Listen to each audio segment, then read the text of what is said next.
So in this video I will show how to sterilize these cutting kind of instruments. So this is a cutter, and the main problem which you should be aware of is that blood and tissues accumulate in this hinge, and if this hinge or joint is not thoroughly cleaned, rust and debris accumulate here, and this reduces the lifespan of this instrument and it can break easily.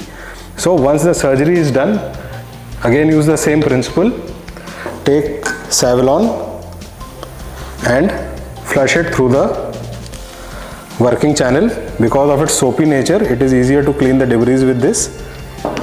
Use Savlon to grossly mop any debris which are visible, and you can see that Savlon, because of the soapy nature, it is easy to get rid of the accumulated junk which is there over this.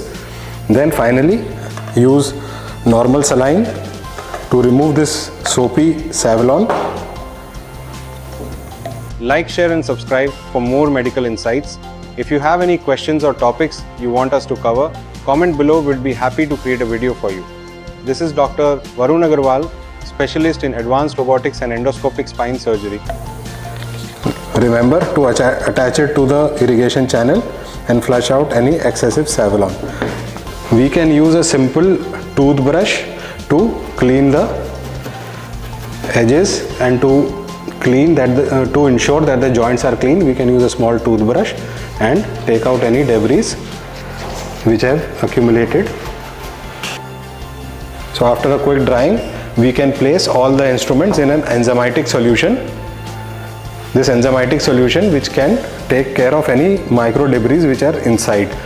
The duration for which is around 8 to 10 minutes depending upon which solution you are using and what is the manufacturer's recommendation for that solution. So follow it accordingly. So after taking it out, again we flush it with the normal saline so that this enzyme etc. is removed from the instrument. After flushing this, use an air gun to dry the instrument.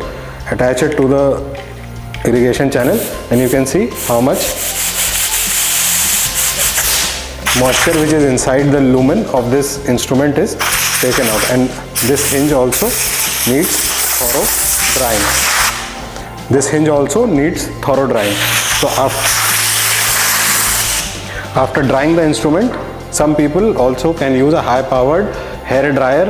Because of the warm air, it dries the instrument, and use a dry gauze or a dry mop to finally remove any excess moisture. So after this cleaning and drying is done, we need to ensure proper lubrication of the insides and the hinges of this instrument. So this is a lubricant which is medical grade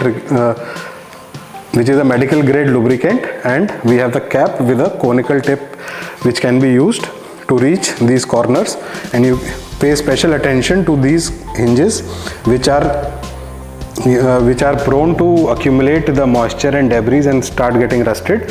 So after drying, we can just lubricate it lightly like this, the hinge again like this. Attach this to the irrigation channel and flush it till you can see from the tip the lubricant is coming out.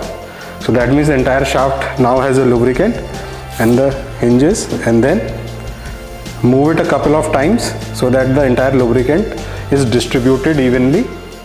And once this is done, take a dry mop and mop the entire instrument for the excess lubricant. So once this lubrication is done, you can now send it for sterilization.